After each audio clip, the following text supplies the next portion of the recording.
Mana o'zi ispitona jarayonidamiz. Filtrlarimiz ichidagi paketlarni olib tashladik o'zi. Ozgina suv to'kildi. Suvimiz 2,5 bar ko'rsatmoqda. Sistemaga suv ketdi. Inshaalloh nasosimiz to'xtadi.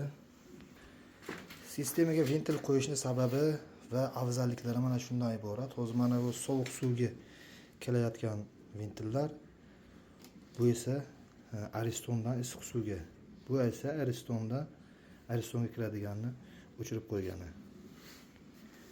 Rakavina tochkamiz hamda dush tochka preslab zagrushkalar qo'ydik. Bu yerda yana moyka tochka ham bor va o'n yerda unitaz tochka mavjud. Endi hozir Aristonga suv to'ldiramiz. Mana havo chiqaradiganni o'zida borligini yechamiz va mana uni ochamiz.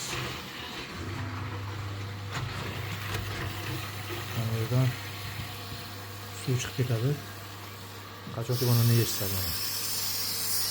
Havo chiqyapti.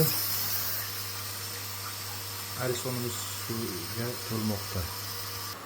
Filtrimiz EPA brendi ostida chiqayotgan, nasosimiz ham EPA Skoy nasos, ya'ni suv to'yganda o'zi avtomatik o'chiradi. Aristonimiz esa Royal, har doimgidek plasmasiy kollektor va Waterpro kollektorlari hamda ventillari va vozdux отводчиga. Mana suv to'ldi Aristonga. Inshaalloh mana ko'rib turganlaringizdek. Endi hozir buni to'kka tiqamiz. Tevasdagi yetmasga, pastiga yetdi. Endi Aristonni yoqamiz. Mana Aristonni yoqdik. Missiya bajarildi. Shunaqa gaplar.